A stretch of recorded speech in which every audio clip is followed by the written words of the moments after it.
What up, what up?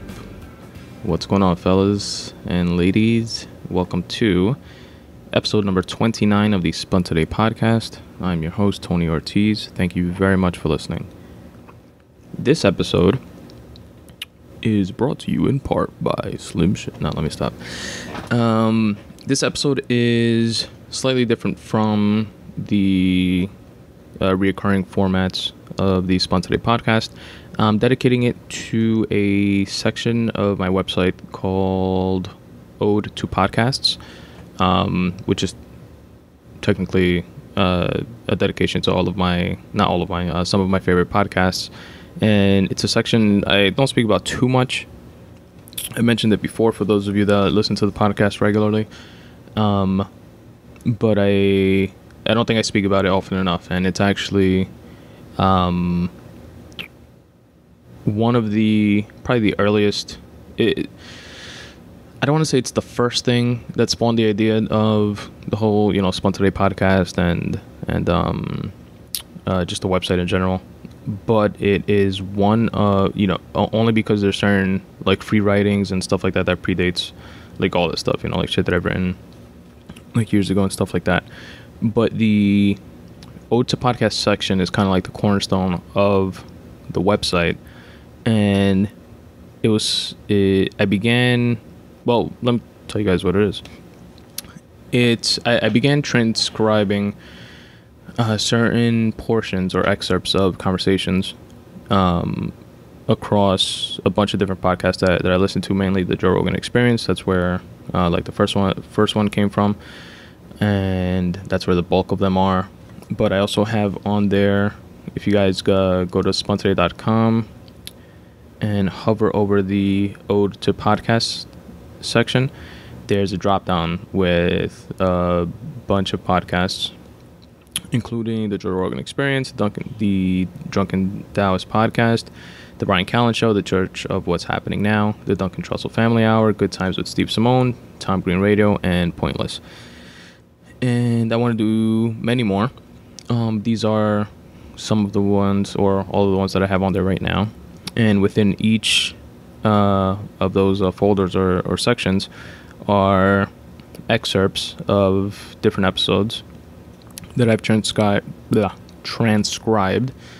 And it's pretty much, something that I may have found insightful or funny, or just a dope piece of the conversation that I wanted to remember for myself. And also I started transcribing them and literally just compiled them for like a year or almost a year in Evernote.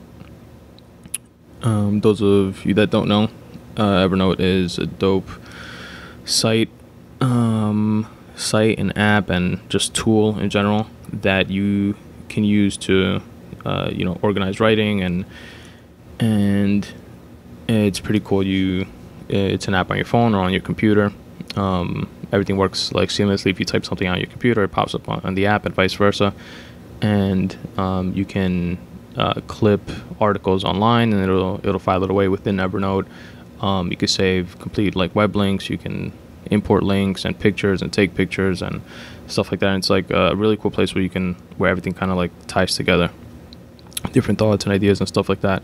So I was using Evernote for compiling like all of these transcribed conversations from different podcasts. And then I had the idea of putting it like starting some sort of blog or website, which eventually became what today is the spuntoday.com website. And then from there branched out the idea of, I like taking pictures of shit, and have tons of pictures like just saved like an iPhoto, and it's an interest of mine, so I can put that on the website also. And then I was like, how about all this other shit that I write, you know what I mean?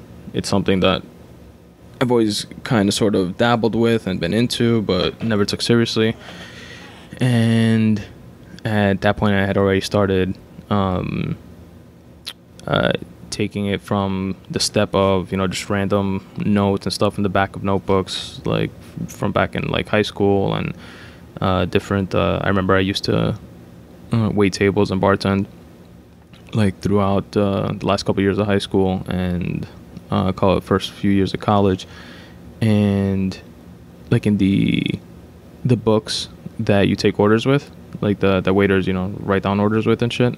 I used to use those just to write down like different like one-liners and ideas and like self-quotes and mini little poems, or like just shit that I would randomly think throughout the day, and I would just like rip them out and put them in my pocket. And so I always had like that I don't know, like pull towards writing, but it was never anything like centralized or organized or anything like that. And around this time when I started compiling this list of like transcribed conversations from podcasts, my fiance actually gave me the idea of why not, take the things that I write and like put it together in some sort of notebook or binder or something like that. And that's exactly what I began to do, and it started like gelling and forming, and I started collecting these cool little notebooks, which are, they're not, I know like one of the popular notebooks that a lot of comics use and writers are the Moleskine books, which are dope looking books, but they're like $15 a pop. And it's a bit too rich for my blood. I use these notebooks called Ecolo. It's spelled E with like in one of those like Spanish looking accents over the E. CCOLO. They're pretty dope. I love the size. It's not like a big like 8.5 by 11 type, even though they have books that size. But the ones that like I use and collect are can like fit in one hand. It's not like palm size. Yeah, although they do have those also, like those little tiny ones. They look like old school address books and shit before everybody had cell phones, where you would like write down somebody's like name and address and phone number and stuff. Like those little black books. These are I don't know if I had to guess the size. Oh, you know what? I have a fucking ruler actually. Why guess, right? 1 second. Alright, these are about 6.5 by 4.5, or 4.5, like 4.5 width and 6.5 length. So it's a dope size. Stepped away from the mic for a bit. I'm not sure if you guys heard that. So it's like 6.5 by 4.5, and it's like similar to the Moleskine. It's like a leather cover, and all like lined sheets, and yeah, different designs. I'll actually tweet. I love like the designs of them. Like some of them have like engraved words on it. Some, like I have one that has like engraved words on it, just like a ongoing, like those like inspirational type of words and shit. It says, "Dance the night away. Don't take no for an answer. Don't look back. Be bold. Lead by example." And it just says that like it's like inscribed throughout like the leather cover, front and back. It's pretty dope. I have one that has like a bicycle on it, like engraved on it. I have one that says "Think, Write, Create." I have a bunch of these, so they're cool, different colors. The first two that I just mentioned are like brown leather. The other one that says "Think, Write, Create" is a greenish leather cover, and says "Think, Write, Create" and like silver on it. And I really like them. If you guys want to check them out, they have a website, which is, says here on the back, ECCOLOLTD.com. I'm sure they'll have like a shitload, but I'm sure they're on there. They are just as expensive as like Moleskine notebooks and shit. So all of these, I actually find them at Marshall's. Actually, they have them there. They have them usually for like $4.99 to $6.99, and $4.99, and the perfect price point for me. Really good quality notebooks, and I enjoy them. It was a great idea my fiance gave me. I've been running with it ever since. And like I said, so that began gelling and shaping and taking form from just random loose leaf papers that I had scattered all over the place. Some of them saved, some of them wind up, trashed, and into putting all of my stuff kind of sort of organized in a folder, and then eventually graduating to these notebooks, which I really enjoy.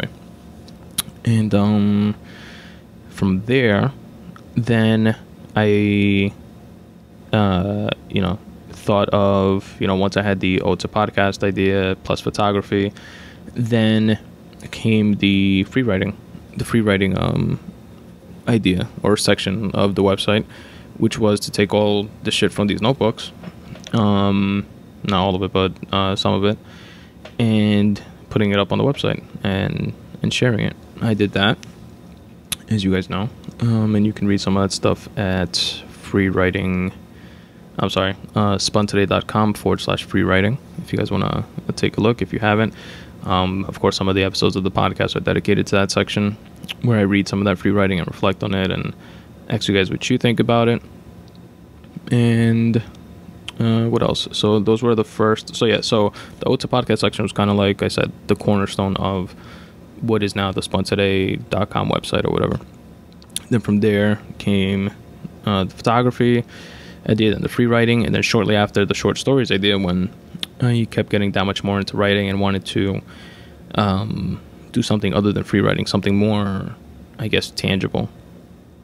And I started, I got the idea actually from different podcasts that I listen to, and which are mainly comedians, and like Joe Rogan, Ari Shaffir, Duncan Trussell, and how they, or what I picked up from them on how they formulate their ideas for bits and stuff. And I've mentioned this in previous episodes, so for those of you that listen to the podcast, I'm sorry, but they say something to the effect of they experience life and do certain things and are very, very,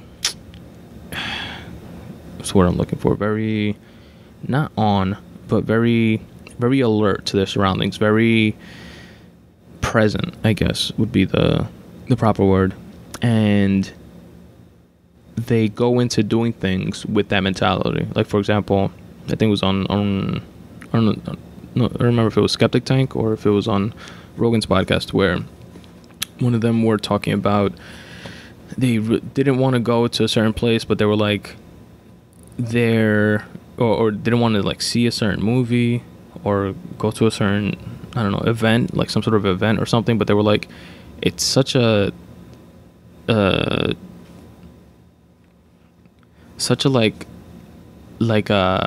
I'm completely paraphrasing here, but the point is that they approached it in the sense of like, it's not something that's gonna like enrich my life or make me a better person or that I'm gonna like gain something from, but there's gonna be comedy there. You know what I mean? Like, there's gonna be something, that some sort of experience that will be able to transform and evolve and turn into like a bit or something like that. So, and it's not to say that you go someplace, you see something, and they spit that out on stage or something like that. That's not what at least what I think they like meant by that. But it's like being present enough to go into situations and fucking mundane shit that you do, like, for example, take the train to work and like stuff like that. Being, I guess, aware and alert enough to one, accept that this is what you're doing, it sucks, but sometimes you're stuck in a cramped train for like 45 minutes if you live in New York like I do, commuting to and from Manhattan to fucking work. And there's nothing really positive that comes from it. You know, it's not like a cool fucking experience or anything like that. But you know, if you're aware enough, you like see shit that makes you, you know, think, or see different people. You know, you do some people watching, and you get ideas from that. At least I do, for certain short stories. Which actually, I wrote a short story based on a subway incident, which is at spuntoday.com/short stories. If you guys want to check it out, / what's the title of it? Nostrand Ave. Nostrand Ave is the name of that short story, and I've done an audiobook podcast for that one. If you guys want to just check that out instead of actually reading the story, I read it to you, like all audiobooks do. And yeah, what the fuck was my point? Okay, so yeah, so I started off with the Ode-to-Podcasts, then photography, then free writing, then I wanted to do something more tangible, and got the idea from that idea that I heard within one of the podcasts that I listened to, of approaching things in a way that you can take from your life and borrow from your life and apply that to your art or whatever it is that you're trying to create. So I took that idea and I wrote my very first short story for the website, which was Bully, which I borrowed from an experience that I had as a kid in 4th grade, loosely based it on that, and wrote out a story of a certain experience. If you guys want to check that out, you can as well. And then from there, I just been rolling with that concept, that idea, and trying to just create a bunch of different short stories. And to me, I don't know if this is, everybody has their own way of doing whatever the fuck it is that they do, right? It's one of the main takeaways that I've gotten from podcasting and writing and listening to interviews with different writers and conversations and stuff like that. And above all else, across all different genres and levels of writer, the common theme is there's no right or wrong way. There's no one way. There's no blueprint to doing any of this shit. So my mentality at the time was, all right, not transitioned from, because, you know, I still do free writing, but kind of sort of went from only free writing to doing free writing and short stories. And then my, I guess, loose game plan was from that point in time to then, you know, work on my writing chops enough with doing short stories, not to take anything away from short stories, because in and of itself, it's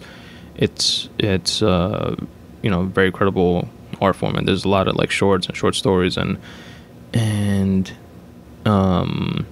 pieces like that you know, you could put up against, you know, great works of literature or whatever, like fucking huge thick books. But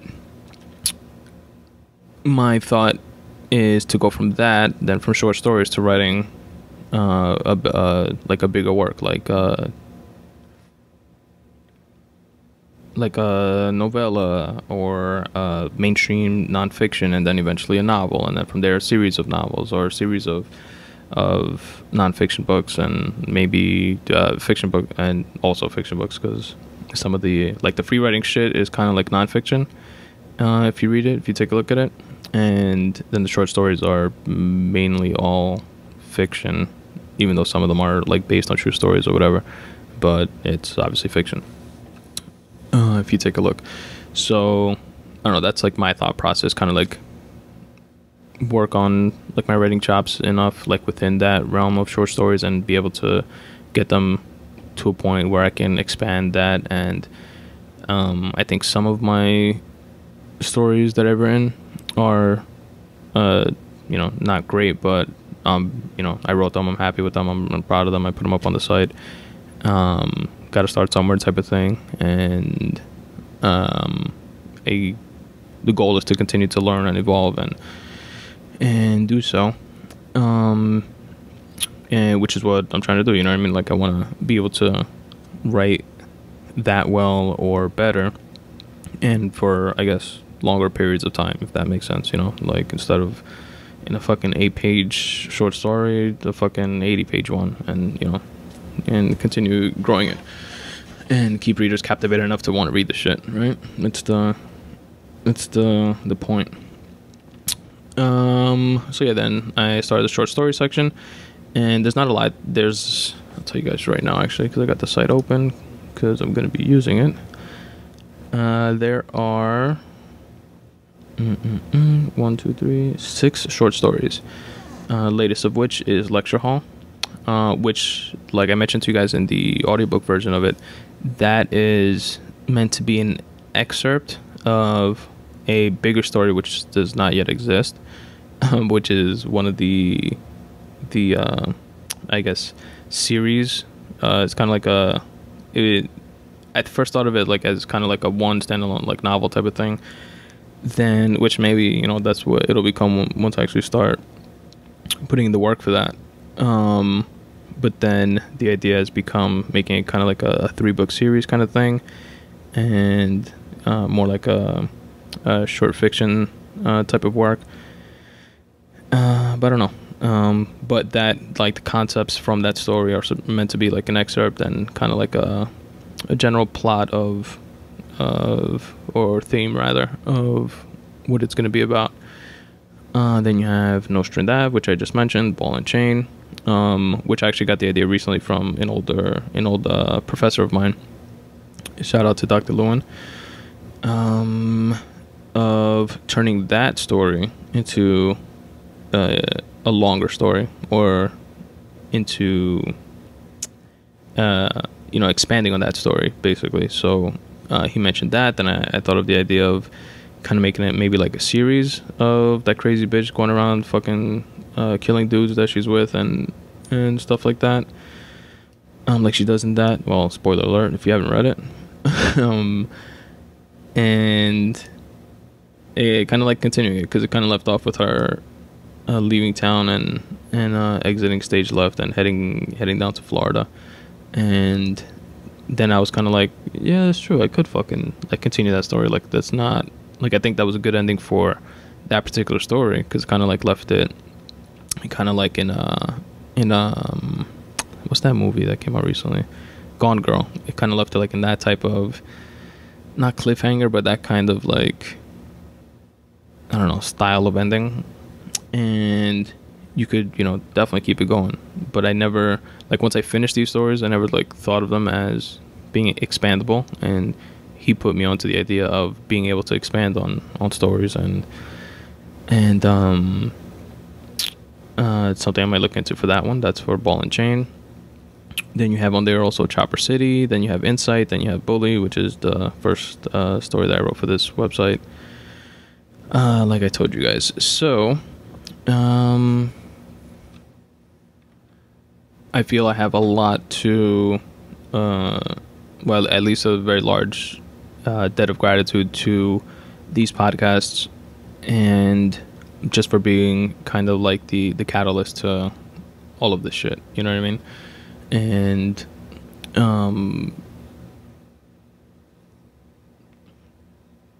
wanted to dedicate an episode of this podcast, which, again, I love podcasts so much. I started doing all this stuff, and then I was like, hey, why not start my own podcast and kind of like join my 2 favorite pastimes and have fun with it, which is exactly what I've been doing for the past few months now. And actually almost a fucking year. Actually, time flies. Fucking the very first episode of the Spun Today podcast, before I had like that bi-weekly schedule and knew what I wanted to do with it, came out on September 29th, 2014. And today is August 23rd, 2015. So just about a month shy of a year, which is crazy, man. Time flies. And yeah, it's been a blast. I've gotten some good feedback from some of you. Definitely keep that coming, in terms of like what you think for certain free writing pieces. You can comment directly on them, short stories as well. And the same thing with these Ode-to-Podcasts posts that I'm about to mention and go over. But yeah, like I said, I owe humongous debt of gratitude to all these podcasts, which inspired me to do what I'm doing right now, and which sparked the different ideas of the free writing and the short stories, and just taught me a lot in terms of what's possible and what you can do if you just fucking want to. And for that reason, I wanted to dedicate this episode to those podcasts and to that section of the website. And what I'm going to do, if any of you want to follow along, or if you just want to make a mental note or jot it down on your phones, and check these out whenever you're in front of a computer, you can do so, or actually just fucking check it out on your phone. But if you're like me, sometimes like when I'm at work and I'm listening to a podcast or something like that, and they mention like a website or a book or a movie or a documentary or a short film or like anything that like piques my interest, I like jot it down in the reminder section of my phone, and then check it out that night or later on in the day at work when I'm less busy, and a few days later, like whenever. So if you're like that, you can take this opportunity to jot down spuntoday.com/ode-to-podcasts and check it out, or just go to spuntoday.com. Up at the top, I try to make the site I tried to design the site using, by the way, Squarespace, which is awesome, which is not really it's not like I'm writing HTML code or anything like that. They make it so user friendly. You don't have to know shit about computers in terms of like all that techie shit, but you could design it however you want, however like you envision it. You know what I mean? It's like drag and drop, and you copy and paste certain codes, and you Google certain things, and they have a bunch of videos, and you YouTube other ones, and learn how to do shit, and you just like slap it together and change colors, and kind of sort of do it as you go. So big shout out to them, and for making it like this. But I kind of sort of designed the site simply, and just like in a way where I guess like I had in mind when I go to certain sites and I'm like looking for something specific, like fuck, where do I send the email? Where's the contact? Where's that fucking section that they mentioned? Or whatever. Like some of them are like convoluted and like weird to navigate and stuff like that. So I try to make the initial homepage as very simple as possible. If you go to spuntoday.com, all you're gonna see is a picture that I took at Central Park as like the background, and the logo, and then a bunch of links at the top. It has the about section, the free writing section, short story section, Ode-to-Podcast section, the actual podcast section, where you can, by the way, listen to all these episodes that you download on Stitcher and or iTunes, or that you listen to on YouTube. You can listen to them on the website as well. Then the photography section and stuff like that. So it's very simple to navigate. You should be able to find everything relatively easily if you go to spuntoday.com. And actually, before I start with the Ode-to-Podcast section, I made a change recently to the site, which is I added, if you guys remember, to support the podcast, you go on the website under the contact page, and at the top there was the Amazon banner where you guys can go to my website, click on the Amazon banner, which is just a portal to the Amazon website, and just do your shopping like normal, and Amazon kicks back a few pennies on the dollar to me for just driving traffic to the website. It doesn't increase the cost to you of whatever it is that you buy. It's the same exact cost. They just cut into their end of the sale and share that with myself and other podcasters that you guys choose to support by going through their respective links. So that banner used to be on the contact page and no longer is. I set up a separate separate link, or separate one of the links at the top, like short stories, Ode-to-Podcast. The contact page now is cleaned up. It only has what you're looking for if you're looking to contact me, which is my email address, which is, by the way, spuntoday@gmail.com. the contact form, which if you don't want to go into like your email client to shoot me an email, you can just fill out your name, your email address, the subject, and the message that you want to send. And then at the bottom, the subscribe to my newsletter feature, which is literally just your first and last name and your email address, which you can do so if you choose. And that's just a subscribe to my bi-weekly newsletter, which is pretty much just going to include heads up on new episodes of the podcast being out, any bonus episodes that come out in between, as well as any short stories that are newly published on the website, just to give you a heads up. Aside from that, it's not going to be, you're not going to get anything else. You're not going to get any spam or anything like that. So if you guys want to subscribe to the newsletter, you can do so there. And that's all that's on the contact page, because that's all you really need, right, on the contact page. Then if you do want to support the podcast,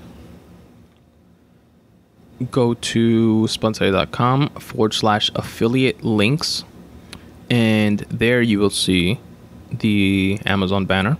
You have a banner for the general Amazon website. You have another banner for Amazon Kindle for any ebooks and stuff, obviously, that you want to purchase. You can support the podcast and do that at the same time. And again, it works the same exact way. Go to my website, go to the affiliate link section, click on the Kindle accessories banner, and you can purchase accessories for your Kindle. You can fucking purchase ebooks or whatever, and it'll support the podcast. Also, you have a couple of iTunes banners, both for free books actually that are on iTunes. Check those out if you want. Download them for free. Obviously,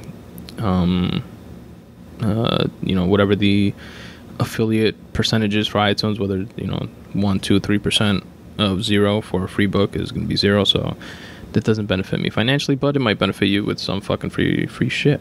So check that out if you guys want to. You can also check purchase music via iTunes, or movies, or other books that you might want to purchase via iTunes. And if you do so, again, it helps support the podcast financially. So that would be greatly appreciated if you want to do that. So yeah, I set up that page on the website called Affiliate Links, which in the future will be riddled of all the tons of podcast sponsors that will eventually be knocking down my door to become parts of the Spun Today family and want their banners and links and shit on my website. Once you guys rate and review the podcast so much on iTunes that it's rated and reviewed more than any other podcast on the face of the planet, more than any other show, movie, book, or anything all combined ever in the history of anything. Let me stop.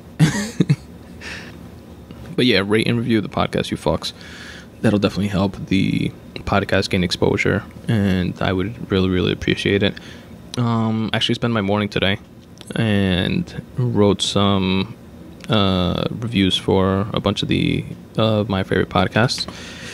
I wrote 8 reviews, 8 unique, specific, thought out reviews for a bunch of my favorite podcasts, and I would appreciate it if the listeners of my podcast would do the same.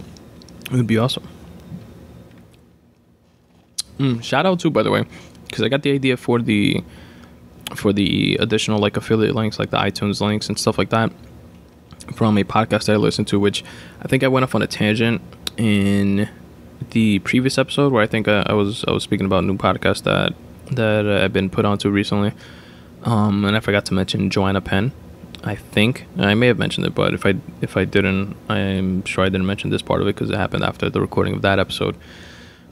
Joanna Penn is the host of the Creative Penn podcast, and it's a really awesome resource for writers and aspiring writers. And I've been like binge listening to a bunch of her episodes and reading some of the free content on her website, which she has a ton of free content on there, and it just like general advice for writers, and she interviews different writers, and she gets into like she breaks down, how do I explain it? like some podcasts that I listen to about writers, it's like, what's your creative process like? Um, um, which Tim Ferriss actually does a really really cool, I guess, the way he asks questions, like break it down like in a practical kind of like you can use the advice to the answers to the questions, the way he frames the questions to his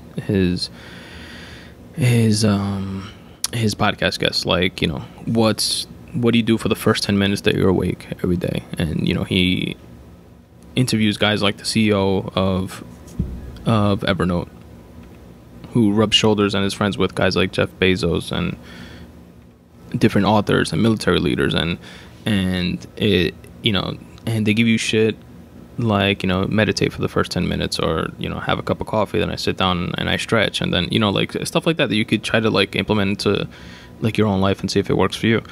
It's pretty cool to pick people's like brains, successful people's brains with shit like that. I think, anyway, I find it fascinating. But anyway, Joanna Penn also does that type of service, I guess you can call it, because to me it is a service to writers that she interviews.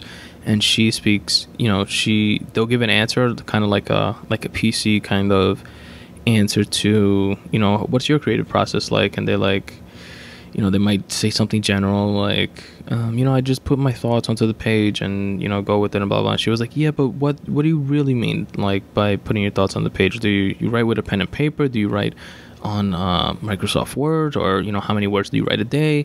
And, what I mean? Like, shit like that it's like nitty gritty stuff. Like, oh, okay, that's more, more, I can get more use from that. She, like, digs in a little bit more, which I really appreciate. And, just has like tons of useful information. Like, she had, for example, like a nice concise breakdown of different word counts for different what your writing would be categorized at. Like, a novel would have 60 to 100,000 words. Mainstream nonfiction would have 50 to 70,000 words. A novella or a short nonfiction book would have like 20 to 40,000 words. Like shit like that. She gives you like different price points. Like, for a novella, like a 20 to 40,000 word work would be price range of $2.99 for like a self-published version of it, which would be a $2 profit to you. She breaks down like stuff like that, which is definitely good to know. Definitely a good jump off point. And like I said, I got the idea to add the different affiliate links, not just the Amazon, the main Amazon banner link from her, and I appreciate that. And there's a bunch of others that I have to actually look into.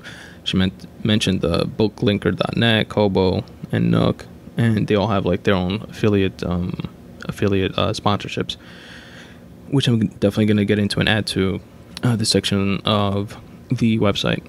And I don't like cluttering like the home page and the contact page. That's why I wanted to move it all to like an affiliate link page.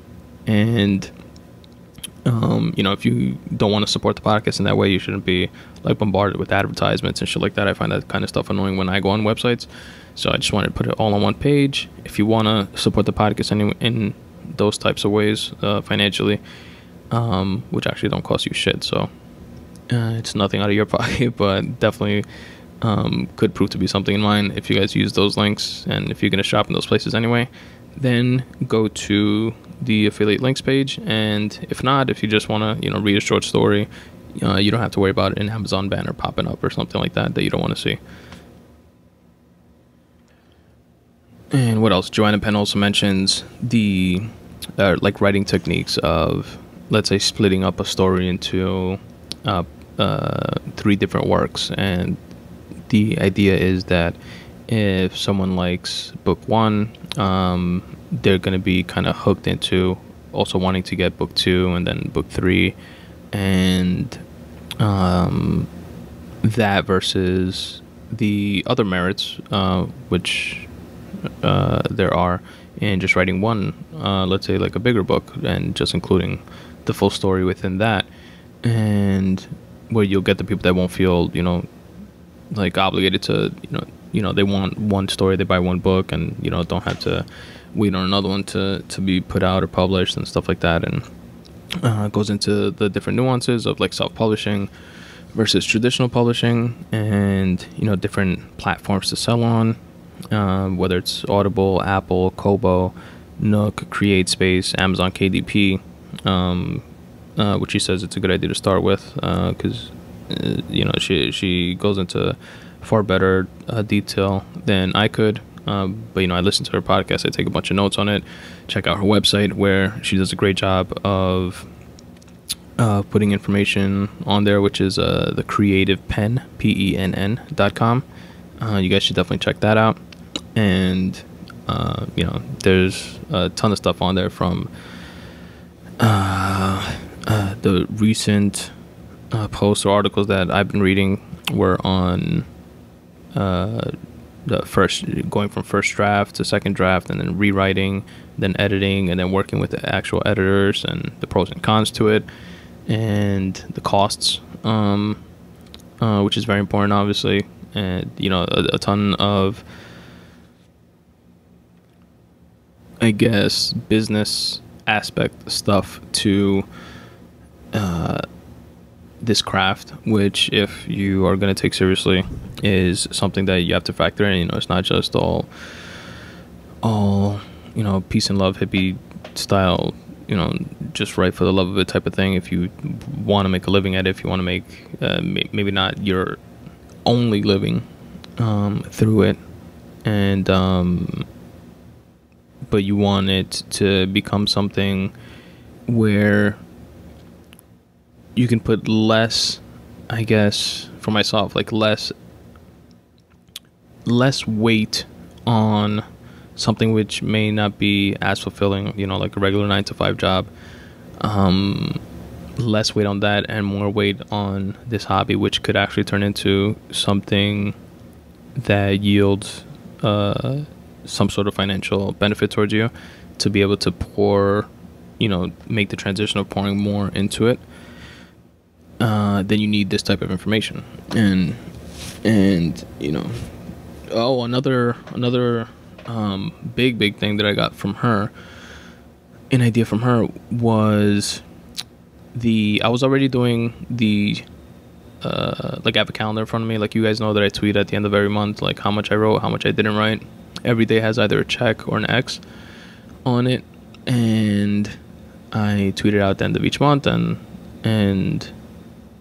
just to maintain my progress, I have like a separate spreadsheet where it's having its eventual purpose is to have kind of like a historical, in 2015, how much did I write versus 2016, 2020, exactly, and like stuff like that, with the actual percentage and numbers and stuff like that for each day. She puts an actual word count, which is really good idea, on her calendar. She actually has a calendar also where she does the same kind of like check and X system, but she adds that word count, which I've recently started adding as of a few days ago, and which is really important. It's something, for example, if I want to write a novel or something, let's say a 60,000 word novel, and I have the story, I have the outline or whatever, or I just have like the idea of it, and I know the eventual goal is the 60,000 words.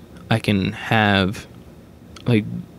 break down the 60,000 words, and okay, instead of just saying I want to write a novel and then never not writing shit, like I haven't written for the novel that I've been saying I want to write for a while. This is something that can help hold you to that and say, okay, a 60,000 word novel is going to take, let's say, if I break it down into a certain number of words a day. I got a calculator in front of me. Let's say 60,000 word novel. Let's say I allot myself 500 words a day. I can write a 60,000 word novel, theoretically, without editing and shit like that, in 120 days. So, which would be like 4 months or something like that. And it makes, I don't know, stuff like that kind of makes the goal more attainable in my point of view. And it's a really good idea. I've started doing it recently, and I'm going to continue to do so. And last note on Joanna Penn is that she mentioned and actually had an interview that I listened to, that I watched. It's like on YouTube, or like on her, well, yeah, it's definitely on YouTube, but it's like on her website with like a little YouTube pop-up link thing, with the writer of Scrivener for Dummies. And Scrivener is a program which I haven't purchased yet, but I'm planning to, which is a writing program that I've heard mentioned by many different writers before. Different screenwriters as well use that, writers of different books that I've listened to on different podcasts. It's a really intuitive writing platform, different from just using like Microsoft Word. And it's really highly regarded. And from that like interview, I actually got just from the nature of, like I said, how she asks her questions and digs deeper into it, of how the program actually works. And then I saw some YouTube videos of it, and it seems like a very productive a program that'll help you become much more productive as a writer, if you want to do it with any level of seriousness. And it's like $40 or something like that, so it seems like a worthwhile investment. So if you guys want to check that out, Scrivener is what it's called. And it takes like writing, you could write something in Microsoft Word, import it into there, and you could export it into like a Word, into PDF, into like a bunch of different formats, into like ebook format, into like format shit for you. It takes stuff in from all different types of formats that, it works together with Evernote, actually, also, which is pretty cool. It has different views, like a corkboard view, which I kind of use like my own version of a corkboard. I used fucking like tape and little index cards. I like taped them on my wall for one of the stories that I was working on, because there was like some like timeline that I was trying to follow, and I just wanted to make sure that it made sense. This does that for you digitally, and I don't know, it seems like I'll give you guys an update on that once I actually do get it, but definitely seems like a worthwhile investment, especially for $40. So now that you have a very long-winded view of, or a history rather, of how the Ode to Podcasts section began and influenced the rest of the SpunToday.com website, let's actually get into some of the content on or within that section. So I'm just going to read through a few, and I don't know, just share them with you guys. Let me know what you guys think. I'm going to go to spuntoday.com/Ode-to-Podcasts, and under the, let's begin with the what's the word I'm looking for? The originator of this section, which is the Joe Rogan Experience podcast. And let's see. So it's kind of similar to in the free writing section, and you guys will notice the consistency of like the colors and stuff, and the links, like all links are in red, the titles are in black, and the actual text is in blue. I put a title to each one of these posts of just what the conversation generally is about. It's really important for you guys to listen to these podcasts either in their entirety, or at least for those specific excerpts that I have here, because that's the only way that you'll have like the full context of it. Just pulling things out and transcribing them both takes away from the total experience, and just doesn't give you like the full scope of it. So it has its place, clearly, which its place is now at spuntoday.com/Ode-to-Podcasts. But it serves its purpose in kind of like motivating and well, myself and hopefully others, and just giving you some insightful pieces of information, and just thought-provoking shit that I find thought-provoking anyway. And but you should listen to it in its full context. That's the point. So I try to give you a title that kind of encompasses what the excerpt is about, followed by the transcribed, to the best of my ability, portion of that conversation, followed by a link in red, which will give you, if you click on it, it'll take you to the website for that respective podcast. It tells you the exact episode. Well, not only is it going to take you to the website for that specific podcast, it will take you, most of these podcasts have a like a podcast page, and it'll take you to the page for that specific episode of that particular podcast. And I also time-stamped it with the time remaining in the episode right before the conversation that I transcribed actually begins. So that's what you guys will find in red in that link. And, you know, if you guys want to hear that, you know, obviously the full podcast, you can. But if you just want to hear that portion of the conversation, click on the link, scroll the little time, you know, bar thing, like fast forward it to the time that I give you there. And that's exactly where the conversation will begin. I try to be as precise as possible with that. So, you know, these things took a little bit of work. Some longer than others. Some of them, you know, it's literally like one line that I transcribe. Some of them are fucking 5, 6, 7, 8 paragraphs that I transcribed, and I literally transcribe it word for word as closely as I possibly can. And aside from doing like the whole, you know, website thing of, you know, finding it and linking it properly and stuff like that, I also am very precise in terms of the actual timestamp, the actual time, so that you guys can find it easily, and hopefully making your overall experience of, you know, going through these, if you do, and listening to them on your own, that much more pleasurable for you by taking away some of the work that you would otherwise have to do on your end. So I'll start off with a smaller one, a small paragraph. And the title reads, Joe Rogan speaking with Bryan Callen about finding who you are. And I just have an excerpt from something that Bryan Callen said, which is, I always say to young people, it's normal when you're young to be overwhelmed by forces you can't explain. There's a lot of mystery in the world, and you will be directed other ways.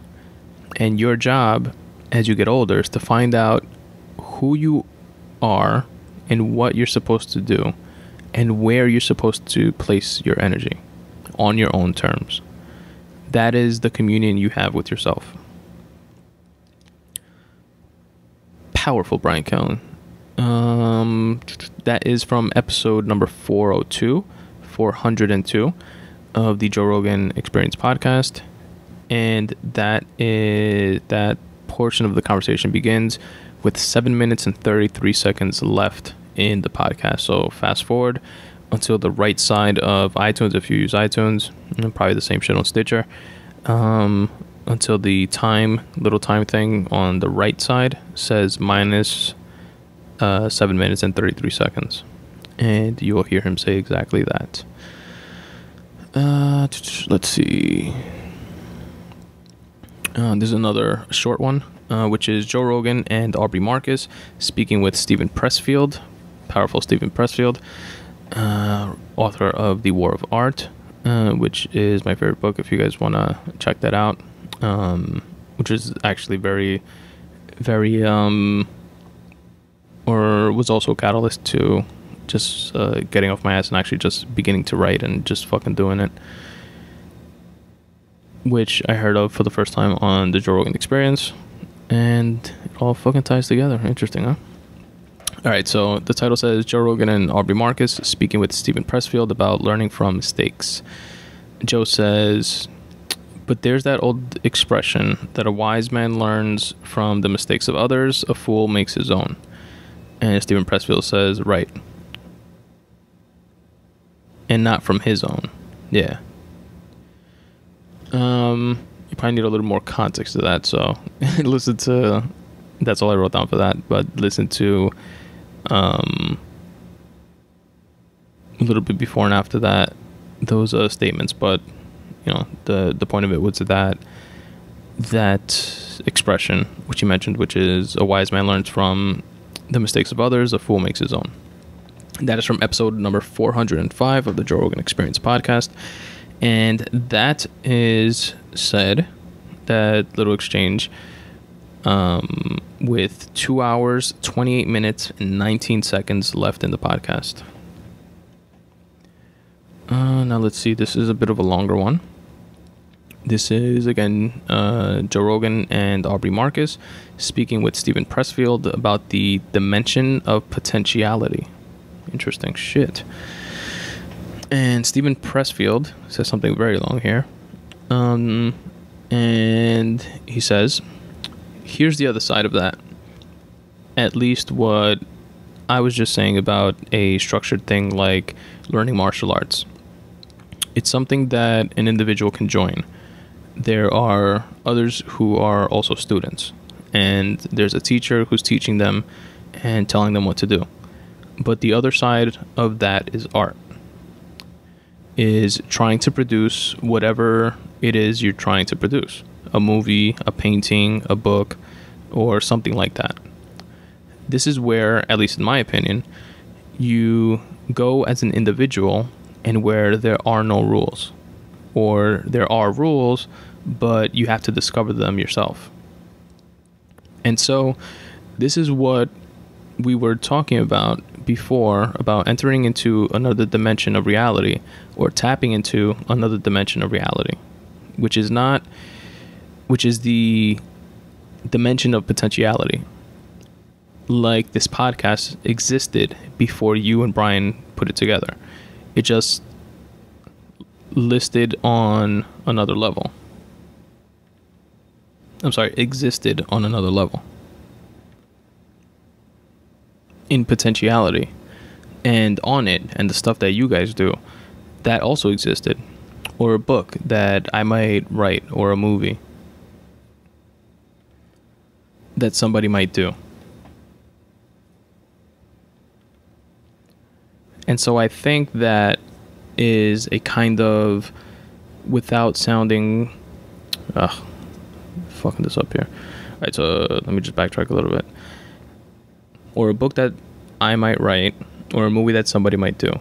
And so I think that is kind of, without trying to sound too phony baloney here, it's a warrior pursuit. It's something that taps into that wolf energy, or that pure testosterone energy. Only it's not channeled in a path that already exists. You, the artist, or the comedian, or whatever, discovered that path one footstep at a time. And you put one foot out and you go, my bad, guys. Lost my place here. And you put one foot out and you go, quote, wrong. You go into a puddle, or you step into a punji stick or something. Then you go, well, shit. Over here, this is solid ground. This got a laugh. This made people. I liked when I did this, right? And so you're kind of in the dark, like somebody moving in the dark, trusting your instincts, trusting whatever starlight you can see. And when you finally get to the end of that forest and you turn around and you look back at the path you took, for a writer, that's a book. And you look down and you say, where the fuck did that come from? And you realize that that was you all along, but you had no idea when you started writing. And then Joe says, you just had to discover it. Yeah. That's pretty dope. I love that piece at the end, where he's kind of saying, you're feeling your way out through like all the shit, and you're going off instinct, and you're just doing it, you're doing the work. And then when you look back on it all, and you realize that all that shit, like for example, what I was saying before, even in the beginning of the episode with the Ode-to-Podcasts section, I was writing that, transcribing these things for like a year before, I was just transcribing it, like for me, literally like in Evernote, like just reading every once in a while and remembering, certain things from my favorite episodes, and that turned into creating a website, and then adding some photography, which was also just sitting on my computer hard drive somewhere, not sharing with anyone, just taking up space basically. And now it's taking up space on the internet. But seriously, then that gelled into the free writing, and then when I look back from in hindsight from the just transcribing these things a couple years ago, and I look back now, there's a website, there's a bunch of short stories, a bunch of like free writing stuff, there's a podcast, and it all was discovered, I guess, or it all existed in potentiality and came to fruition once I actually discovered it and started doing shit. And that's a really cool point that resonated with me. And this is from episode also 405 of the Joe Rogan Experience podcast. And that, if you guys want to hear that without me like bumbling and mumbling through trying to read that, episode 405 of the Joe Rogan Experience podcast, with 1 hour 57 minutes and 31 seconds left in the episode. All right, I'm gonna read another long one, also from that same episode, with Stephen Pressfield. Then I got a bunch of shit from that episode. Then I'll skip along to a different episode. Sometimes I transcribe 1 or 2 things from an episode. Sometimes I'll transcribe like 10. Depends on how much it resonates with me. This is one more from the Joe Rogan. The title is Joe Rogan and Aubrey Marcus speaking with Stephen Pressfield about striving for excellence. And Joe kicks this off with saying, I think that what you're saying is also like what Michelangelo said about creating sculpture, is that he finds the sculpture in the thing. It's not like he makes it. He removes all the stuff that's hiding the sculpture. That's how he looked at it. And then Aubrey says, I think that so many people that I get questions from, they don't know what to do. They're just trying to figure it out. And I always give them the same advice. I say, practice being excellent at something you love. It could be trivial. It could be darts. I don't care. Whatever it is, just be excellent at it. Put yourself into it. And then Stephen Pressfield says, I think you're right on target, Aubrey. Excuse me. Stephen says, I think you're right on target, Aubrey. And then Aubrey says, and you'll discover something about yourself, whatever it is. A lot of people will look to me to see if they can get a job, and my question is always the same. What are you excellent at? Because if they can show me 2 random things that they are incredible at, that they are excellent at, I know they've learned to apply their authentic self, because you can't truly be excellent at anything without tapping into that, to that aspect. And Stephen Pressfield states, or even less than that, just what do you love? What makes you happy? What's fun? And then Joe says, yeah, well, that's the great Miyamoto Musashi quote.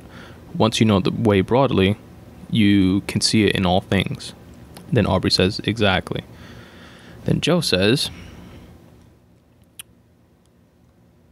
that idea that there's something that you tap into that manifests itself in a number of different ways, in athletics, in artistic, whatever it is. What you're doing is you're tapping into the same thing, and that is excellence. You're tapping into the real thing, the way. And then Aubrey states, and then when you're on the path that's going to give you the fruits of your destiny, so to speak, whatever it is, that's that channel that's going to bring you to the ultimate higher level. You already have practice being excellent. You know how to do the work. And that's another key thing that I love about that you always go back to. you know how to do the work.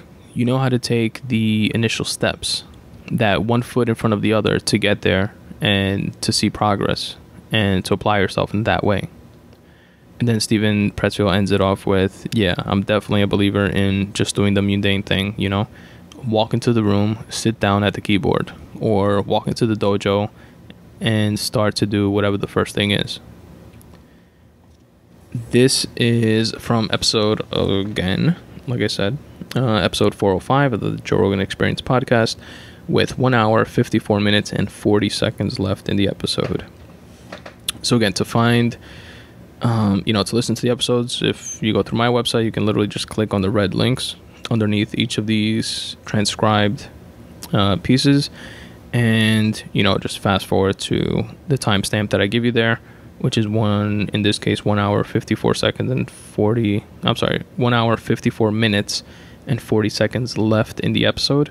So it's the little time thing on the right hand side with the minus symbol in front of it. And yeah, take a look, listen. This was definitely a great episode with Steven Pressfield. Let me skip ahead. There's a few more on here on my website, so if you guys want to check those out, feel free to do so. This next one is also from the Joe Rogan Experience. It's Joe Rogan speaking to Adam Carolla about not having any specific expectations about what you're doing, but embarking on a journey with a general sense of where you're going, which I think is really important. And just actually part of my little podcast catchphrase thing at the end that I say of each episode. Just that, general, heading in the general direction of your dreams. All right.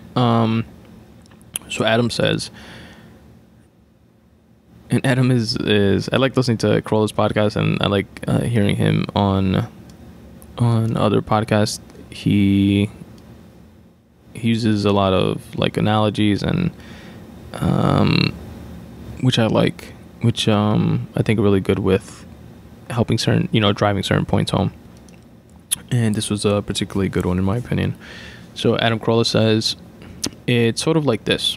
I probably got it a lot from building, because building is a process that goes from shitty to good, which is to say the first part of building is, permits and applications, and you cutting checks to the city for nothing, and inspectors and plan inspection and all that kind of stuff. And it's nothing. It's just a bunch of money and a bunch of papers. You have nothing. And then you start demoing and digging stuff up, and digging footings and grade beams and blah blah blah, and putting in rebar and waiting for concrete and all that. But still, it's nothing. There's no shape to it. It's just a hole in the ground, and you're literally dumping money into this hole in the ground. But then at a certain point, the cement dries and you strip away the forms and you start to frame. And when you start to frame, you get to actually see the shape of the structure start to unfold before your eyes. But it's still it's wide open. It doesn't keep the cold out or the heat in or anything, but you can start to imagine about what it would be like to put down that hardwood flooring and to see all the cool top-notch Viking stoves and Sub-Zeros going into the kitchen and all that. Well, that's the part you look forward to. But if you're closing your eyes and picturing your new Viking stove arriving when you're forming your slab, you're going to fuck up your slab. Just focus on the form and know that you'll get to the Viking one day. But for now, you're just forming. Heavy. And Joe says, that is heavy. That's heavy and correct. I mean, that's being in the moment. You sort of have an idea that it's eventually going to come together, but right now you're just framing it. And then Adam says, yes, if it doesn't, it doesn't. But let me just form the best way I can form today. And this very insightful portion of the conversation is on episode number 101 of the Joe Rogan Experience. And it is with 1 hour, 4 minutes, and 26 seconds left in the episode. And that's pretty much what I'm doing here, folks, with this podcast, with my writing, is forming. And hopefully one day, both figuratively and literally, I'll get to that Viking stove and Sub-Zeros in the kitchen. And let's see, let's do a few more here. There's another one of Joe Rogan speaking with Brian Callen about taking shortcuts in life. Joe says they, referring to shortcuts, impede your development. When something goes wrong, you have to address it. Address it, and that's how you get better. Everything that I've ever done that I fucked up on, it made me better. It's just uncomfortable and you don't want to feel it. Then Brian Callen says, that comes from also learning how to talk to yourself and being nice to yourself. Not being too hard on yourself. This is a marathon, not a sprint. Take it easy on yourself. And then Joe responds to that with, and it also comes from building up like a database of you being a good person. Like you have to really believe in yourself as a person. But mistakes and fuck-ups and things that you do along the line, those are all hugely important. They really are. Because when you're developing as a human being and you're a young person trying to make your way through life, you're going to come across these situations where you do not know how to behave correctly. Whether it's because of your emotions, whether it's because of your hormones, your insecurities, whatever the fuck it is. It's very possible for you to fuck up and make mistakes. But those mistakes are huge. All of those dumb things, those lefts when you should have went right, all of those things, as long as they don't kill you, you can learn a lot from them. Well said there, fellas. That is from episode number 326 of the Joe Rogan Experience podcast with 2 hours, 31 minutes, and 14 seconds left in the episode. Let's do a couple more from JRE, and then I will check out a different podcast. This is from Joe Rogan speaking with Melissa Etheridge about The Rock, Dwayne Johnson, and his positive attitude. Joe says he's got this attitude: work hard to get there, work harder to stay there. So that's what I think it is. And Melissa responds with, gratitude is amazing. And Joe says, yeah, he's got gratitude. And Melissa ends it with, gratitude is a medicine. You can change your life with gratitude. And that's really true, man. You gotta appreciate what you got and show your appreciation for that. Similar to what they're saying, how The Rock shows his appreciation for what he has by working that much harder to make sure he keeps what he has. It's a form of appreciation. This conversation is from episode number 321 of the Joe Rogan Experience podcast with 1 hour, 22 minutes, and 36 seconds left in the episode. And let's see, let me read one more.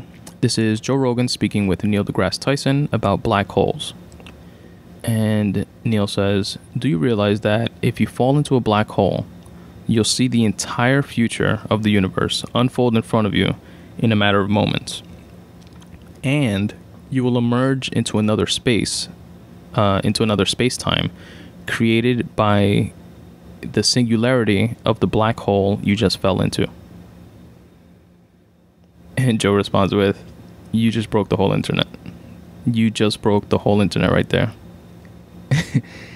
And that is from episode 310 of the Joe Rogan Experience podcast with about 56 minutes and 25 seconds left in the episode. Let me read a couple from the Drunken Taoist podcast. Again, you can check these out at spuntoday.com/Ode-to-Podcasts. And each podcast has its own section. If you just hover on Ode-to-Podcasts, you can select any of the podcasts that are there. Right now I'm looking at the Drunken Taoist podcast, and one of my favorite ones from here that I transcribed is Daniele Bolelli speaking with Rich Avers during the intro, quoting someone he can't remember. And Rich says, the quote from the person that you can't remember is from Rich, and Rich says, "You'll never change the world, but if you're lucky, you might point it a half a degree in the right direction. And if you've done that, you've really done something. Or just held it fast against these insane motherfuckers that are trying to run the place." And Daniele responds with, "Ultimately, nobody goes out and changes the world by wanting to change the world. You know, it's such a big, humongous series of things around us that you can't just by sheer willpower, just, I'm going out and changing the world tomorrow. Well, yeah, that's sweet. Good luck. At the same time, nothing ever changes unless people believe that they can do it. So you need to be both optimistic and realistic at the same time. But the point is, regardless, when you put your energy in a good way, regardless of the ultimate results, you're going to have fun in the process. You're going to have people along with you who have fun in the process. And maybe ultimately that's what changing the world is, in moments by moments, not necessarily super great scheme of things, but that right there, it's happening in that moment, in that connection.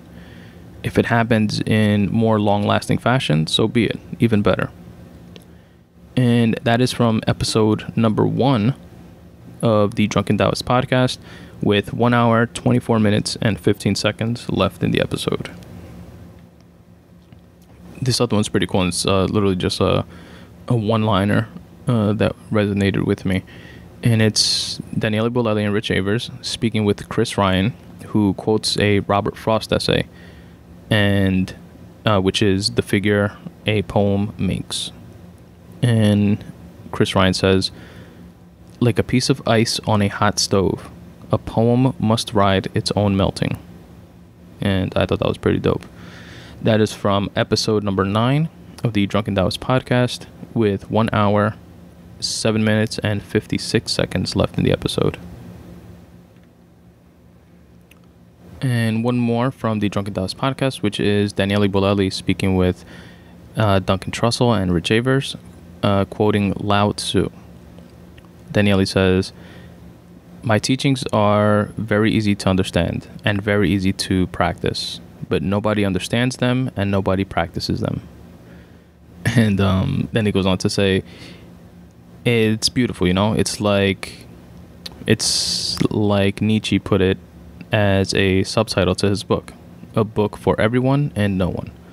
Theoretically, it's really simple, because it doesn't require any specific, strange, weird knowledge. It's the basic elements of life. But people are so distant from what's natural, from, in a way, the essence of things, that they complicate shit needlessly. And then something that is the simplest thing ever, they will never be able to get it because it's too rooted. If you chase artificial crap all day long, you're not going to be able to look at something natural and simple and recognize it for what it is. That is also actually from episode number 1 of the Drunken Taoist podcast, with about 25 minutes and 18 seconds left in the episode. I'm going to read one here from the Brian Callen show. And it's Brian Callen speaking with Bruce Buffer about the best way to maintain intensity and success, and what his advice to young people would be.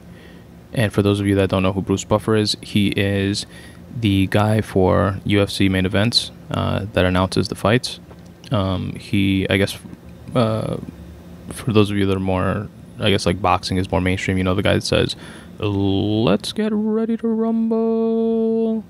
That is Michael Buffer, which is actually Bruce Buffer's brother and half brother. And Bruce Buffer does the same shit for the UFC, but like he has his own like catchphrase, which is "It's time," and announces the fights and shit. And each of those guys get like $1 million every time they say their catchphrase for each main event in every fight or whatever, something like that, something insane like that. So this is Bruce Buffer, and he says, "My biggest advice that I can give is that when you're choosing a path in life, because I don't believe any of us are better than anybody else, I think it's all about the paths we choose. If you choose a path and you want to be the best CEO or the best actor or the best comedian or the excuse me, or the best busboy at your local restaurant, just take pride in what you do to be the best at what you can do. But when you're making a decision about an endeavor, choice in life, okay, I don't like working. I like living.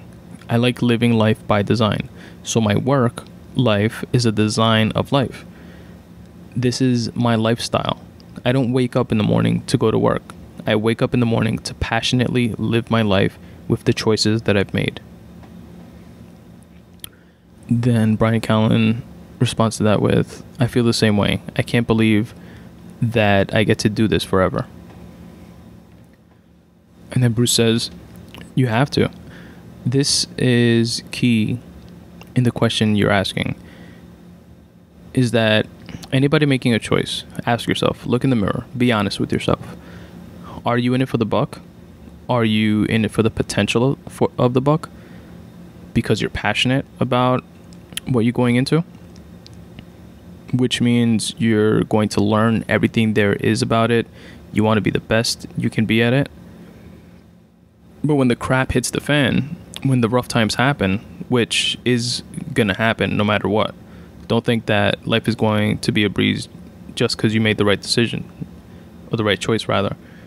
You are going to get hit with the big life choices of life in your choice of endeavor.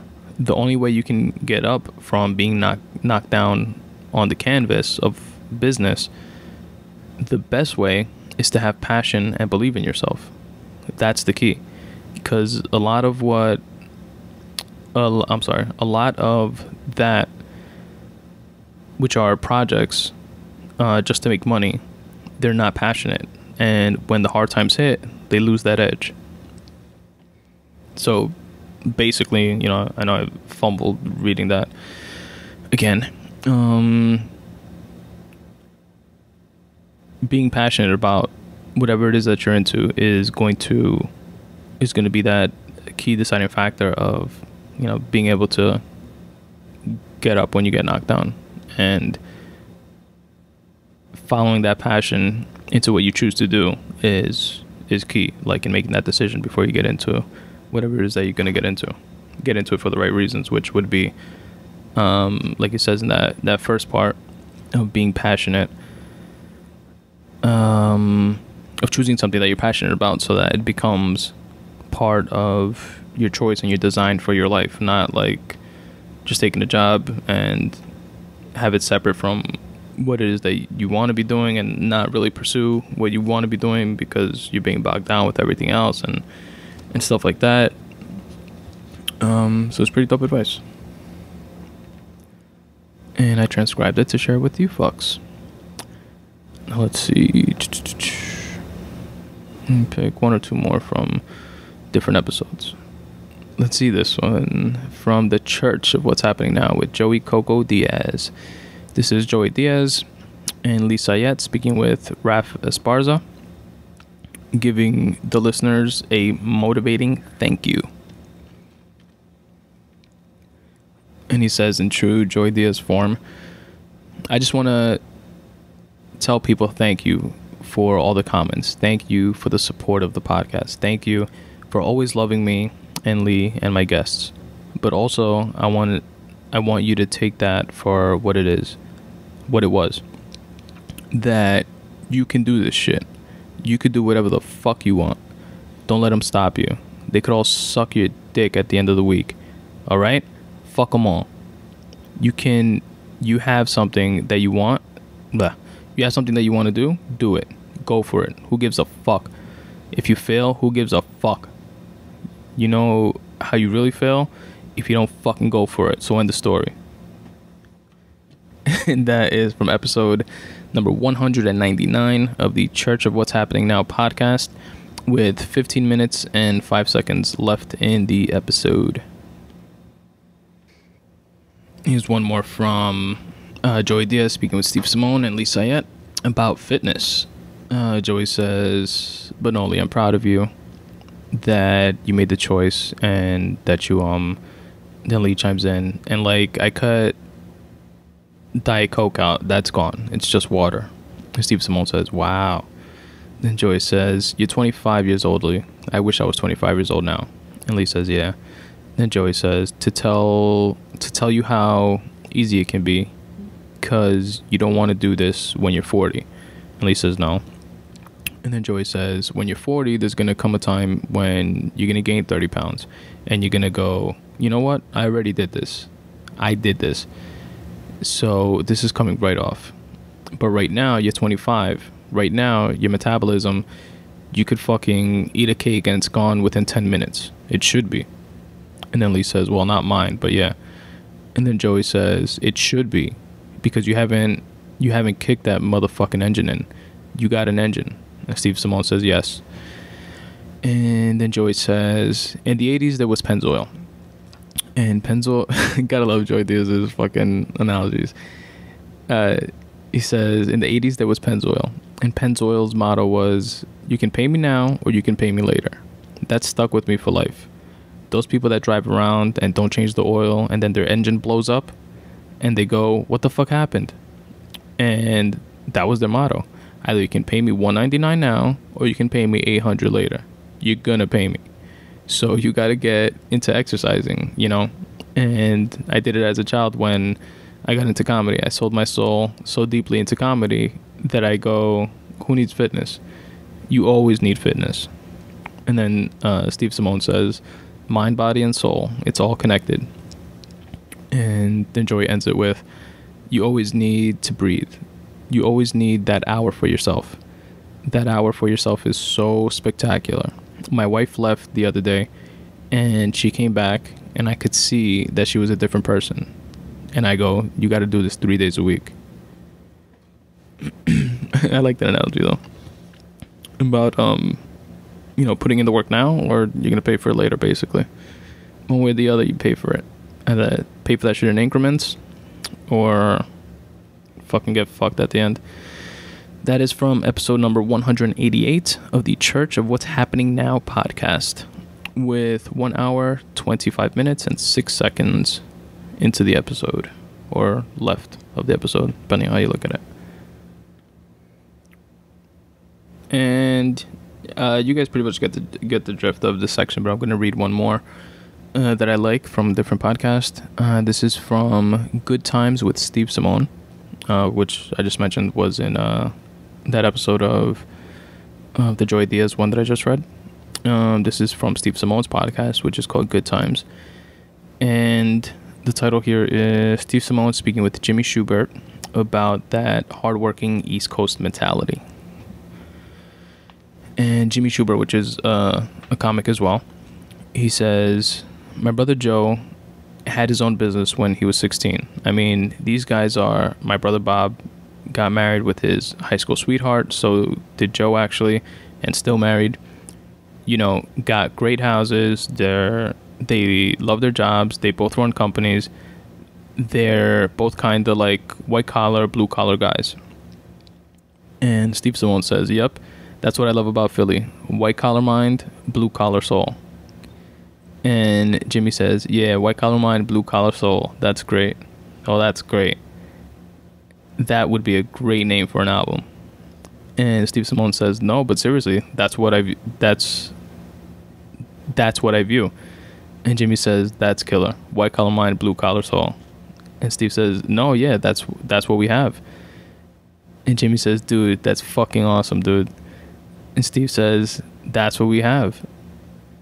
That's why I was like, oh, I love Shuby. And Jimmy says, that's going to be the name for my next album. And Steve says, go for it, it's yours. And Jimmy says, dude, that's awesome. White collar mind, blue collar soul. And Steve says, that's what we have. Jimmy says, yeah. Steve says, because it's like that work ethic. You can't knock it out of us. And that is from episode number 47 of the Good Times with Steve Simone podcast, with 1 hour and 14 minutes left in the episode.